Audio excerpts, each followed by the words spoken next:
Assalamualaikum warahmatullahi wabarakatuh.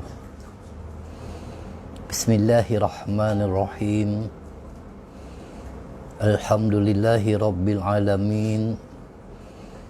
Alladzi ja'ala salata tariqatal muttaqin wa ja'ala fiha qur'aini sayyidil mursalin wa ruknan min arkanid din wa ja'ala fiha jannatal ajilatil muhibbin wa ba'da asraril asyiqin. Wassalatu wassalamu ala sayyidina Muhammadin rasuli rabbil alamin wa syafi'il musnibin wa ala alihi wa ashabihi wa itratihi tahirin salatan wa salaman daiman ila yaumiddin. Subhanaka la ilma lana illa ma 'allamtana innaka antal alimul hakim. Rabbi shrah li sadri wa yassir li amri wahlul 'uqdatan min lisani yafqahu qawli. Allahumma yassir wa la tu'assir bi tammin bil khair wa la hawla wa la quwwata illa billahil alimul azim. Amma ba'du. Alhamdulillah, pertama-tamanya dan buat salam-salamnya sama-sama kita merafakkan rasa syukur kita kehadrat Allah Subhanahu wa taala kerana kita masih dipertemukan pada malam ini untuk membicarakan tentang sebuah kitab, iaitu Praktikal Solat Sempurna, langkah demi langkah pergerakan solat sebagaimana solat yang telah diajar oleh Sayyidina Rasulullah sallallahu alaihi wasallam. Mudah-mudahan setiap ilmu yang kita dapat itu akan memberi manfaat kepada kita dan akan menjadikan kita kuat untuk beramal soleh sebagaimana yang disebutkan, man izdada ilman walam yardad hudan lam yardad minallahi illa bu'da. Sesiapa yang bertambah ilmunya sedangkan hidayahnya, yakni amalannya tidak bertambah, maka ia hanya bertambah jauh daripada rahmat Allah SWT. Maka dengan itulah pentingnya untuk kita menuntut ilmu agar kita dapat mengamalkan setiap ilmu, walaupun kita tidak dapat mengamalkan sepenuhnya, tetapi paling tidak kita mengamalkanlah apa yang telah kita ketahui, kerana disebutkan juga man alima bima alima arrasahullahu ilma ma lam ya'lam. Barang siapa mengamalkan apa yang telah diketahui, maka Allah Subhanahu wa taala akan mewariskan kepadanya ilmu yang tidak diketahui. Mudah-mudahan Allah SWT akan senantiasa memberi kita kekuatan dalam menghadapi ujian yang getir yang sekarang ini. Mudah-mudahan dengan peluang kehidupan yang Allah bagi kepada kita, dapat kita beramal soleh dengan mengikut petunjuk yang telah ditinggalkan oleh Sayyidina Rasulullah sallallahu alaihi wasallam, para sahabat, para tabi'in, tabi'in dan juga para ulama-ulama kita. Kita masih lagi membicarakan tentang pencerahan terhadap beberapa perkara khilafiyah tentang solat, iaitu di dalam ilmu fiqh memang banyak perkara-perkara yang menjadi perselisihan di kalangan para ulama. Maka dengan itulah hadis menyebutkan ikhtilafu ummati rahmah. Perselisihan umat aku itu merupakan satu rahmat. Maka dengan itu kita melihat sebagaimana berbeza di antara satu hukum dengan satu hukum dalam ilmu fiqh di antara para imam-imam mazhab. Sebelum kita pergi jauh, kita ingin melihat dengan situasi yang berlaku sekarang tentang bilangan jemaah dalam solat Jumaat. Kita melihat apabila berlakunya ujian terhadap umat Islam pada akhir zaman ini, kita memang dituntut untuk menunaikan solat Jumaat, dan ini merupakan satu kewajipan bagi kita. Sebagaimana Allah Subhanahu wa taala telah menyebutkan di dalam Al-Quran, Ya ayyuhalladzina amanu idza nudiya lis-salati min yaumil jum'ati fas'au ila dzikrillahi wa zarul bai'. Dzalikum khairul lakum in kuntum ta'lamun. Wahai orang-orang yang beriman, apabila diserukan azan untuk mengerjakan sembahyang pada hari Jumaat, maka segeralah kamu pergi ke masjid untuk mengingati Allah dengan mengerjakan sembahyang Jumaat, dan tinggalkanlah berjual beli pada saat itu, yang demikian adalah baik bagi kamu jika kamu mengetahui.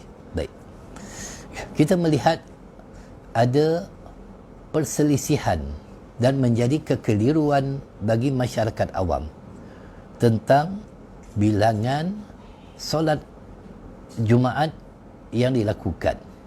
Ada yang melakukan 12 orang, 30 orang, 40 orang, dan berbagai-bagai lagi. Baik, kita melihat perselisihan ini di kalangan para ulama. Jumhur ulama, kecuali dalam mazhab Maliki, tidak mensyaratkan solat Jumaat mesti dilaksanakan di dalam bangunan masjid. Maksudnya, solat Jumaat itu boleh juga dilakukan di kawasan lapang, tidak semestinya di masjid. Ini yang disebut di dalam Majmu' Syarah Al-Muhadzab. Baik, kita bahaskan kadar bilangan jemaah solat Jumaat. Baik, maka para ulama sepakat bahawa syarat sah solat Jumaat hendaklah dilakukan secara berjemaah, tak boleh sendiri-sendiri, kecuali solat fardu yang lain. Mengikut Imam Abu Hanifah dalam mazhab Hanafi dan Muhammad Asy-Syabini, bilangan minima, maksudnya yang kecil, jemaah solat Jumaat ialah 4 orang termasuk imam. 4 orang termasuk imam. Tetapi Abu Yusuf menyatakan bahawa bilangan jemaah solat Jumaat ialah 3 orang termasuk imam. Kerana dalilnya merupakan bilangan yang melebihi had minima bagi solat Jumaat itu tersebut. Manakala dalam mazhab Maliki pula menyatakan bahawa bilangan minima jemaah solat Jumaat ialah 12 orang lelaki yang bermaftatin dan kekal bersama imam daripada awal khutbah sampailah dia selesai menunaikan solat Jumaat.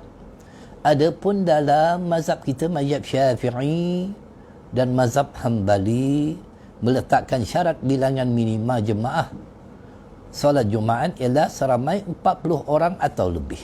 Baik, timbul perbahasan di sini apabila dalam mazhab Hanafi, dalam mazhab Hanafi, iaitu dalam mazhab Abu Hanifah mengatakan 4 orang termasuk imam. Apakah kita itu boleh melakukannya di rumah untuk kita solat Jumaat? Kerana masjid-masjid di Selangor masih lagi tidak dibenarkan orang ramai untuk hadir solat Jumaat. Adapun masjid-masjid di wilayah semalam, masya-Allah tabarakallah, kita mengucapkan jutaan terima kasih kepada Duli Yang Maha Mulia Seri Paduka Baginda Yang di-Pertuan Agong kerana atas perkenan baginda tuanku telah membenarkan, mengizinkan umat Islam yang berada di sekitar wilayah persekutuan untuk menunaikan solat Jumaat. Baik. Tetapi apabila kita melihat 4 orang, apakah boleh? Jawapannya tidak boleh. Kenapa dikatakan tidak boleh? Kerana yang pertamanya, solat Jumaat itu tak boleh dilakukan berbilang-bilang. Maksudnya dalam satu kawasan, kalau setiap rumah buat solat Jumaat, kemudiannya tidak boleh dilakukan tanpa keizinan daripada pemerintah. Ini kena jelas. Sebab ada orang cuba memandai-mandai, dia buat solat Jumaat sendiri 4 orang, 5 orang, tak boleh. Kalau tidak ada keizinan daripada pemerintah, dan kita itu diwajibkan oleh Allah Subhanahu wa taala untuk mengikut ulil amri iaitu wajib taat ya ayyuhalladzina amanu atiiullah wa atiiur rasul wa ulil amri minkum. Wahai orang-orang yang beriman, kita taatlah kamu kepada Allah dan Rasulullah sallallahu alaihi wasallam dan taat kepada para pemimpin ulil amri dari kalangan kamu. Ini sangat-sangat kita titik beratkan agar kita itu tidak berbalah bilangan solat Jumaat, kerana ada masjid yang buat 6 orang, ada masjid yang buat 12 orang, ada yang sebelum dibenarkan masjid di wilayah sebelum itu 30 orang saja. Maka itu sah mengikut pandangan mazhab yang berbilang-bilang tadi itu. Itu jelas. Baik, kita masuk juga kepada bab yang seterusnya, iaitu dalam cara naik dari sujud ke rakaat seterusnya dengan merapatkan kedua-dua tangan seperti orang yang membuat adunan tepung, al-ajin. Iaitu apakah tangan itu dibuka ataupun sebahagian orang kan dengan menggunakan penumbuk. Itu yang dikatakan al-ajin tu, dia mengadu tepung. Baik, terdapat hadis tentang cara naik dengan merapatkan kedua-dua tangan seperti orang yang membuat adunan tepung, al-ajin, iaitu kana ya'jinu fi salati ya'tamidu ala yadayhi idza qama. Adalah Rasulullah sallallahu alaihi wasallam bertajin dalam solat dengan menumpukan atas kedua-dua tangannya ketika baginda bangkit ke rakaat seterusnya. Apa maksud al-ajin di sini? Baik, itu sebab di dalam hadis ini kita tidak boleh memahami maksud hadis itu secara literal. Maksudnya secara zahir daripada hadis itu, terus kita memahami hukumnya. Maka dengan itulah kita itu dituntut dalam pengambilan hukum, yang pertamanya Al-Quran, As-Sunnah, ijma' ulama' dan juga qiyas. Maka pandangan para ulama', terutamanya ulama' muhadisin terhadap hadis ini, sebagaimana Al-Hafiz Al-Imam Ibn Hajar Al-Asqalani, iaitu salah seorang ulama' yang mengarang kitab Fathul Bari, mensyarahkan kepada Sahih Bukhari. Apabila ada gelaran Al-Hafiz ini, tuan-tuan dan puan-puan, maka mereka ini paling tidak menghafal 300,000 hadis sanad dan matan. Masya Allah. 300,000 hadis hafal sanad dan matan. Maka kalau kita tak mengikut ulama', siapalah kita yang tidak menghafal pun satu hadis. Qala Ibnu Salah fil kalami 'alal ajin.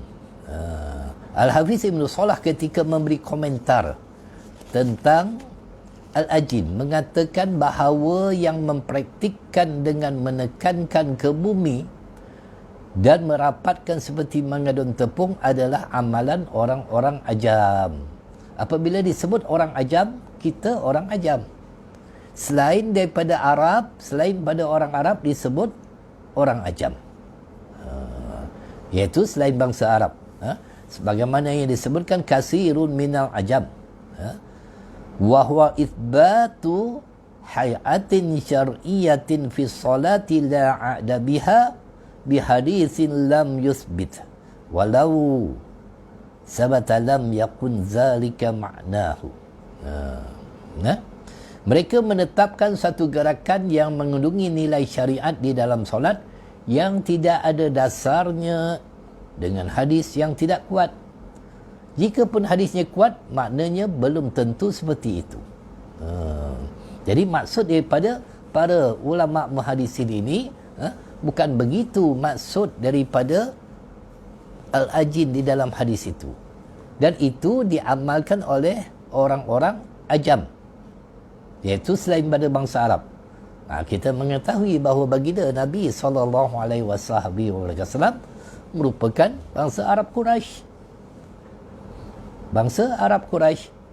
Maka Al-Hafiz Imam An-Nawawi, ya, dalam syarah Muhazab, adapun sebagaimana yang saya sebutkan tadi, kalau Al-Hafiz Al-Imam Ibn Hajar Al-Asqalani mensyarahkan Sahih Bukhari dengan kitabnya Fathul Bari, adapun Imam Nawawi mensyarahkan Sahih Muslim, mengatakan sekiranya hadis tersebut sahih, maka makna al-ajin itu tidak lebih daripada bangkit untuk berdiri dengan bersandar kepada telapak tangan, bukan dengan penumbuk. Maksudnya ditekan dengan telapak tangan. Jadi apabila bangkit, kita sujud, kemudiannya kita duduk antara dua sujud, kita sujud yang kedua, kemudian sebelum kita bangun untuk rakaat yang seterusnya, kita duduk sebentar, jasratul istirahah, duduk sebentar, kemudian membuka tangan kita itu menekan ke bumi, iaitu dengan merapatkan tangan itu dengan memposisikan keseluruhan jari jemari ke arah kiblat dan kita naik. Itu yang dimaksudkan oleh para ulama yang mereka itu mensyarahkan kitab-kitab hadis yang sahih, seumpama Imam Ibn Hajar Al-Asqalani dan juga Imam Nawawi. Adapun dalam sebuah kitab, iaitu kitab yang bernama Sahih Sifat Salat An-Nabi, disebutkan hadis kana ya'jinu fi salah, iaitu hadis yang tentang ajin itu.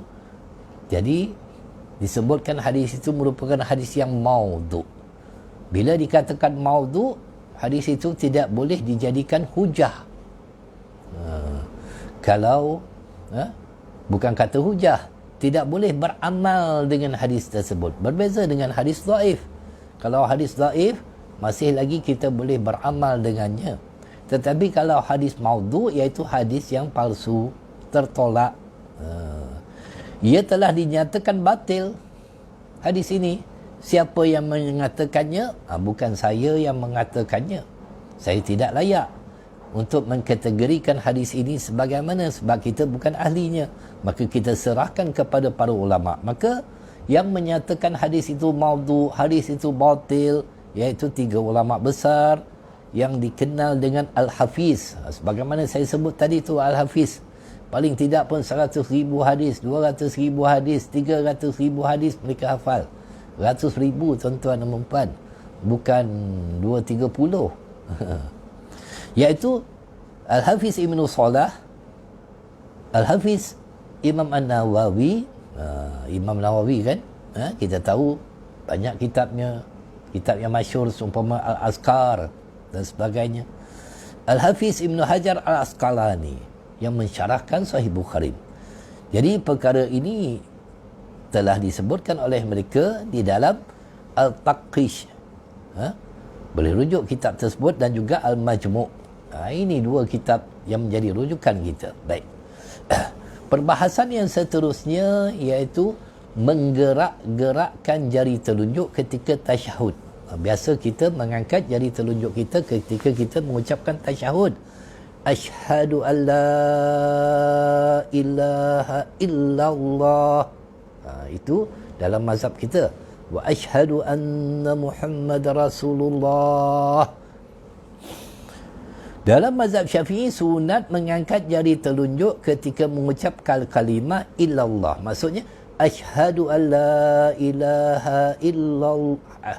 Asyhadu an la ilaha illallah. Illallah diangkat sambil dibengkokkan sedikit. Dibengkokkan sedikit. Dan terus diangkat tanpa menggerak-gerakkannya sampailah kita bagi salam. Maksudnya sampai selesai, sampai kita itu berdoa minta perlindungan daripada azab kubur, azab api neraka, perlindungan daripada dajjal dan sebagainya, sampai kita bagi salam assalamualaikum warahmatullah, assalamualaikum warahmatullah, baru dia lepaskan. Itu di dalam mazhab Syafi'i tanpa digerak-gerakkan, hanya sekali saja gerak ketika mengucapkan illallah. Baik. Sehingga berdiri jika dalam tahiyat awal, dan sehingga mengucapkan salam dalam tahiyat akhir dengan membengkokkan sedikit jari telunjuk seperti dalam hadis Numair Al-Khuzai. Sebagaimana dalil hadis daripada Ibnu Zubair yang wafat pada 94 Hijrah. Ini ulama salaf. Ulama salaf 3 kurun yang sebelumnya. Beliau berkata annahu sallallahu alaihi wasallam, sesungguhnya Rasulullah sallallahu alaihi wasallam kana yushiru bis-sababati la yuharrikuha wa la yujawizu basarahu isyaratahu. Baik, mengisyaratkan dengan jari telunjuknya, diisyaratkan oleh baginda Nabi sallallahu alaihi wasallam sekali saja. Baginda tidak menggerakkannya dan tidak melampaui pandangan baginda atas isyaratnya. Ini juga ada khilaf di kalangan para ulama. Baik, kita lihat pula riwayat Abu Daud yang disebutkan kana sallallahu alaihi wasallam yusiru bi asba'ihi idza da'a wa la yuharrikuha. Adalah baginda mengisyaratkan dengan jari telunjuknya ketika berdoa dan baginda tidak menggerak-gerakkannya. Tidak menggerak-gerakkannya. Baik. Apabila kita melihat perkara sebegini, sebagaimana di dalam kitab Imam Al-Ghazali rahimahullah ta'ala menyebutkan, iaitu tentang ibadat solat ini, wa ibadu salatil khusyu'u wa hudurul qalbi ma'al qara'atil wa zikri bil fahmi. Tiang solat itu ialah khusyuk, iaitu tetap anggota kita tetap tidak bergerak, kecuali yang dibenarkan pergerakan yang berkaitan dengan ibadat solat, dan hadir hati kepada Allah serta membaca Al-Quran dengan faham maknanya. Itu kata Imam Al-Ghazali. Pernah baginda Nabi SAW melihat pada sahabat yang bermain-main dengan jarinya ketika solat. Maka Rasulullah SAW mengatakan, lau khasya'a qalbuhu la khasha'at jawarihuhu. Andainya khusyuk hati orang itu ketika solat, nescaya khusyuk semua anggota badannya. Jadi itu akan menghilangkan kekhusyukan, malah boleh menghilangkan juga kekhusyukan orang yang samping menyamping kita. Baik, maka pendapat ulama di dalam perkara ini, di dalam hasyiah atas syarah sitin li al-alamah Ramli, muka surat 55, tengok ada syarahnya dalam kitab hasyiah tersebut.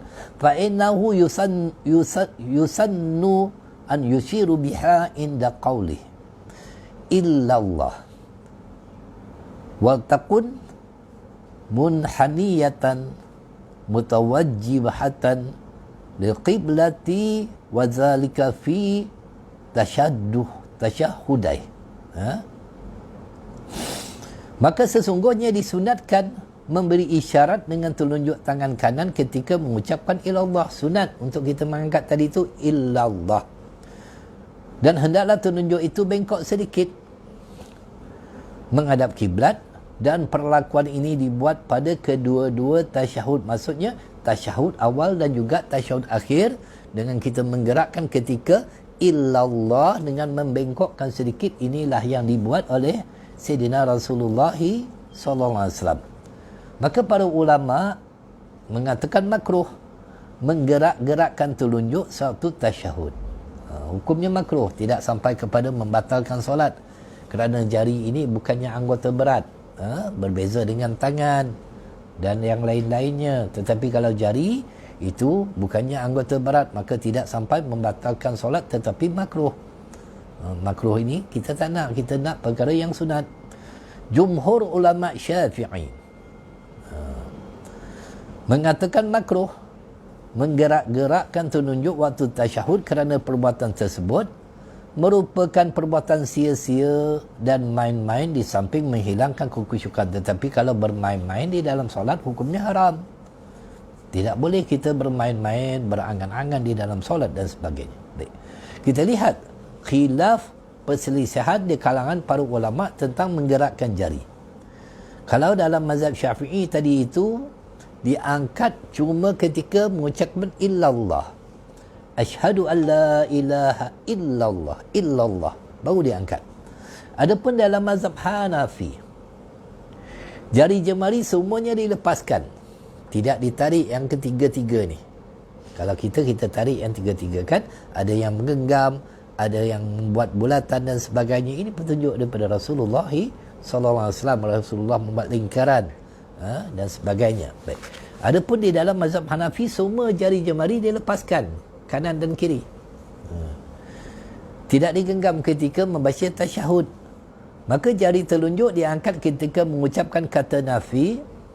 Kita dalam kalimah tauhid kita la ilaha illallah ada nafi, ada isbat. Nafi dan isbat. Dalam kalimah syahadah iaitu kalimah la, dalam la ilaha illallah. Jadi ketika la itu baru diangkat dalam mazhab Hanafi. Baik. Adapun dalam mazhab Maliki, mazhab Maliki, Imam Malik. Imam Malik ini merupakan guru kepada Imam Syafi'i. Jari jemari digenggam selain jari telunjuk dan ibu jari, dan jari telunjuk itu digerak-gerakkan. Ini ada digerak-gerakkan. Tetapi macam mana digerakkan? Ke kanan dan ke kiri secara perlahan. Itu dalam mazhab Maliki yang banyak di Morocco. Baik. Adapun dalam mazhab Hambali, mazhab Hambali, sebab mazhab Hanafi ni ramai mereka itu di kalangan warga-warga Bangladesh yang datang bekerja di negara kita, mereka mengikut mazhab Hanafi. Begitu juga warga-warga India dan sebagainya.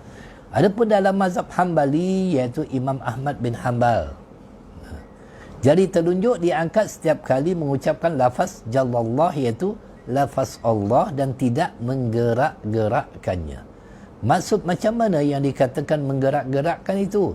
Berterusan digerak-gerakkannya.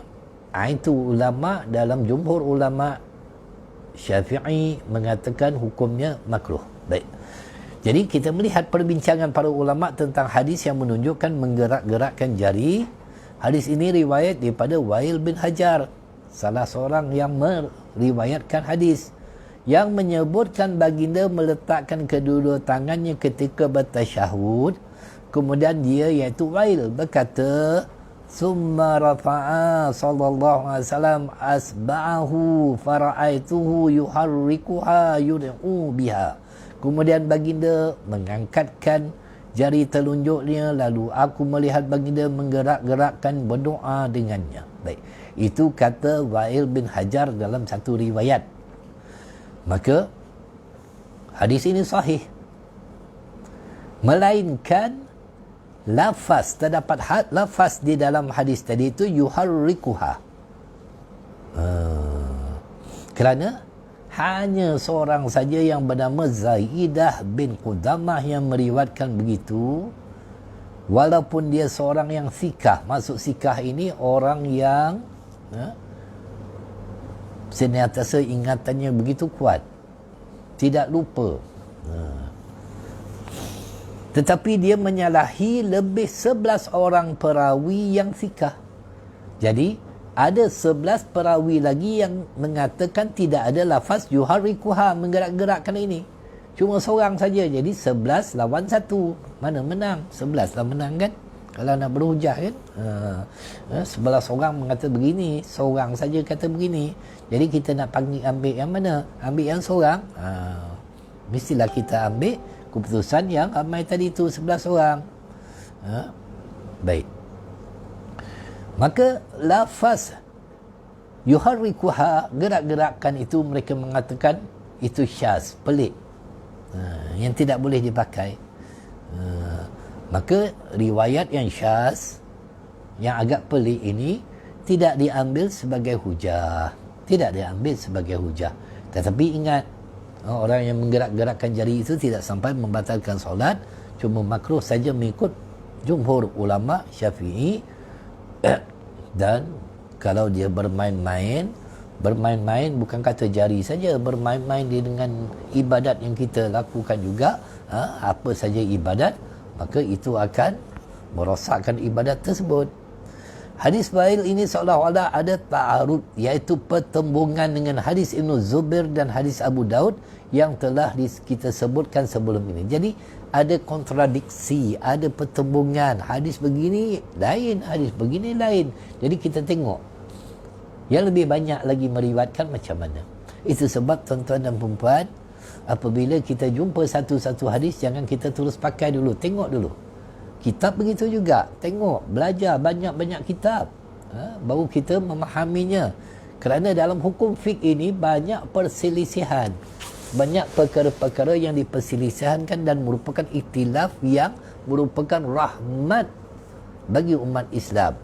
Tak lama lagi, kan tak sampai 100 hari lagi kita akan menyambut bulan Ramadan. Masya-Allah, tabarakallah, mudah-mudahan Allah SWT akan mengizinkan kita hadir ke masjid untuk solat tarawih dan sebagainya, sebagaimana pada tahun lepas kita tidak berpeluang. Jadi ada perselisihan juga tentang bilangan rakaat solat tarawih. Berapa ni? Ada yang kata 20 campur witir 23, ada yang kata 8 campur witir jadi 13. Kadang-kadang berbalah. Tuan-tuan dan puan-puan dirahmati Allah Subhanahu taala, semua riwayatnya ada. 8 pun ada riwayatnya dengan 3 witir, 10 rakaat dengan 3 witir pun ada riwayatnya, 20 rakaat dengan 3 witir pun ada riwayatnya, 40 rakaat pun ada, 36 rakaat pun ada. Ini solat sunat masna-masna, 2 rakaat. Tuan-tuan nak buat 100 rakaat, silakan. Tidak ada batasnya untuk kita menunaikan solat sunat tarawih. Maka dengan itu jangan sampai kita itu berbalah tentang bilangan rakaat solat tarawih yang menyebabkan perpecahan kepada perbalahan. Saya seronok apabila membaca sebuah buku yang telah ditulis oleh salah seorang ulama kita, Allah yarham, Ustaz Muhammad Fazli Al-Yamani rahimahullah ta'ala, salah seorang ulama muda, Khilaf Satu Rahmat. Ini satu buku yang begitu baik, iaitu perselisihan di kalangan umat Islam itu merupakan satu rahmat, bukan satu perpecahan yang menyebabkan perkara-perkara furuk, perkara-perkara cabang, perkara-perkara ranting, menyebabkan kita itu berbalah, bertengkar, berhujah. Perkara itu sepatutnya tidak menjadi hujah ataupun perbalahan umat Islam, kerana kita dituntut untuk bersatu padu dalam meraihkan pendapat masing-masing, meraihkan pendapat masing-masing. Itu sebab Imam Syafi'i kita pakai cara ataupun kepribadian yang ditunjukkan oleh Imam Syafi'i apabila berhujah dengan seseorang yang mengatakan mungkin juga pendapat aku benar, pendapatnya salah, mungkin juga pendapat aku salah, pendapatnya benar. Itu hebatnya Imam Syafi'i, dengan sifat begitu tawaduknya di sisi Allah SWT, apabila nak menyampaikan sesuatu. Maka dengan itu kita ikutlah ulama-ulama kita yang bersifat merendah diri, tawaduk dan sebagainya. Baik. Jadi hadis itu ada pertembungan, ada kontradiksi dengan hadis yang lain. Maka mengikut ulama usul, jika ada riwayat yang menyebut ada dibuat, atau satu riwayat lagi menyebut tidak ada dibuat, maka riwayat yang menyebutkan ada dibuat hendaklah didahulukan, diambil. Ini cara pengambilan dalam satu-satu hukum dalam kita memahami hadis. Tetapi kita serahkanlah pada para ulama. Kita bukan ahli hadis, kita bukannya orang-orang yang alim dalam memahami hadis baginda Nabi SAW, kerana setiap urusan itu hendaklah kita serahkan kepada orang-orang yang lebih mengetahui daripada kita. Kita tidak mengetahui perkara-perkara begini. Begitu juga dalam perkara keduniaan. Perkara keduniaan juga hendaklah kita serahkan kepada orang-orang yang mengetahui tentangnya, tentang satu-satu penyakit. Masya Allah, tabarakallah, sebagaimana yang berlaku pada hari ini, pandemik ataupun kita sebut sebagai coronavirus ataupun COVID-19, ya, kita serahkan kepada pakarnya, iaitu para doktor. Mereka itu lebih lagi mengetahui.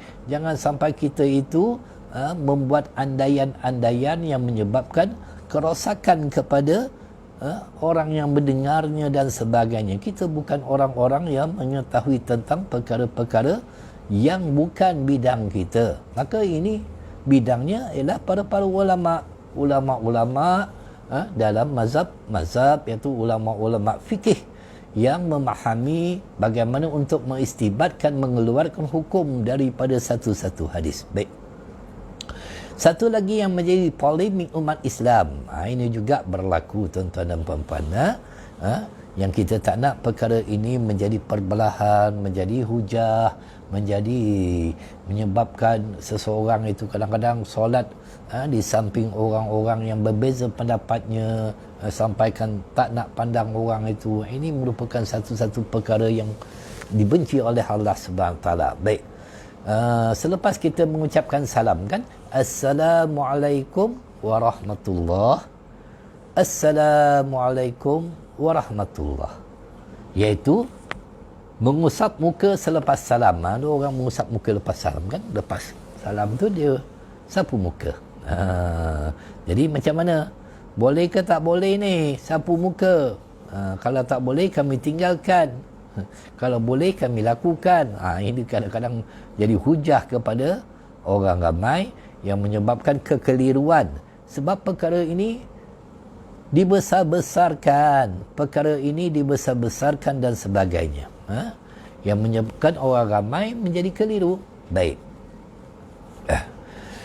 Dalilnya Ibnu As-Sunni menyebut di dalam Amal Al-Yaum wal Al-Lailah muka surat 35 bahawa Sayyidina Anas bin Malik berkata, siapa Sayyidina Anas bin Malik?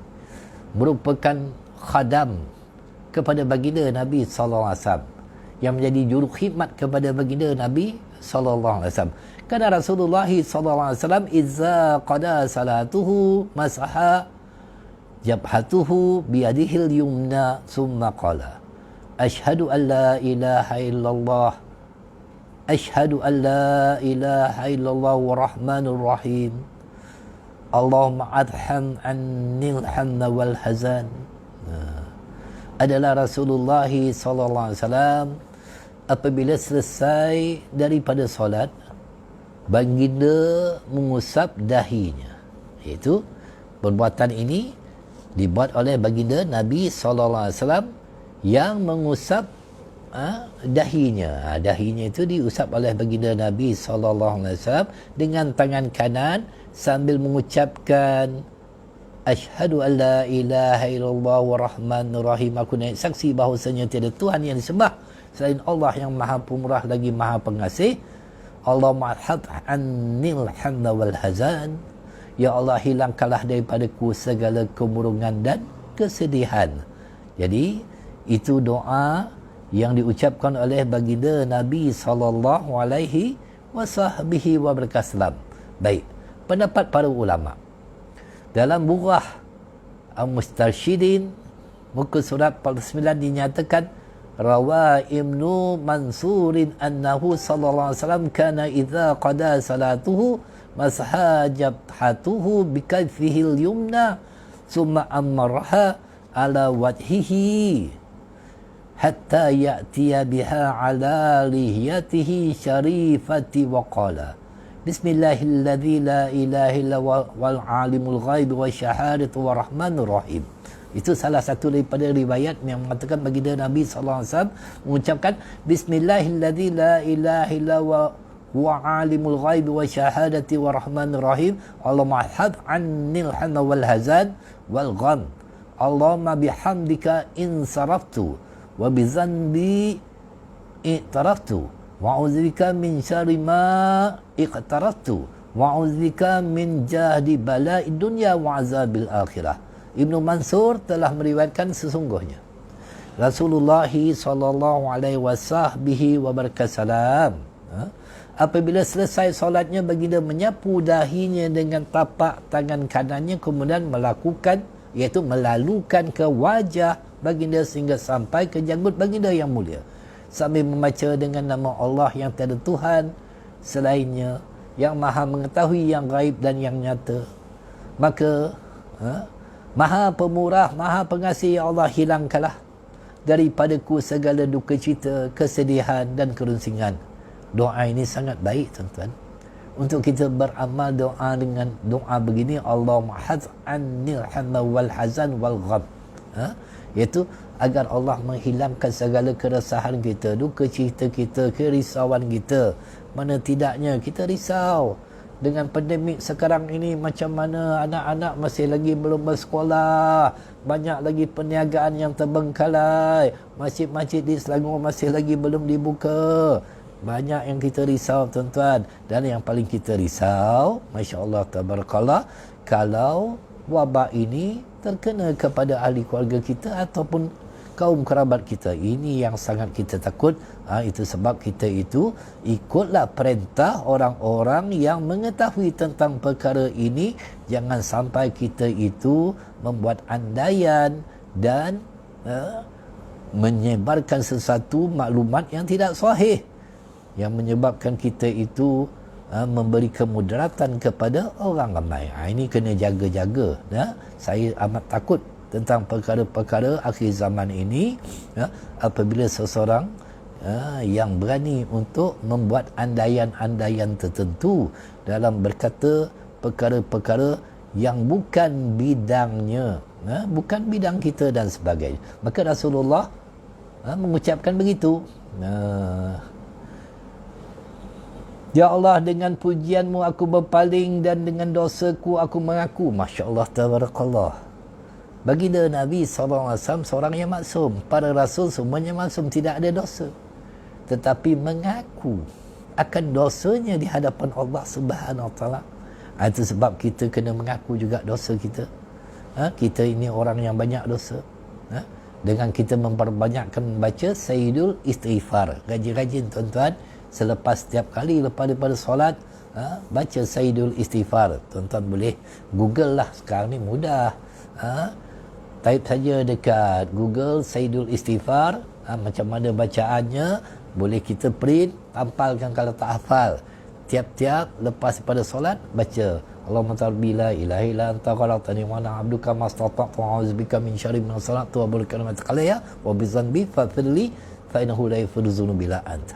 Rajin-rajin, tuan-tuan, baca. Itu pengakuan dosa kita di hadapan Allah, kerana sabit di dalam hadis baginda Nabi SAW mengucapkan, barang siapa yang membacanya pada waktu pagi kemudian dia meninggal, maka Allah akan menghapuskan dosanya, mengampunkan dosanya, masukkannya di dalam syurga.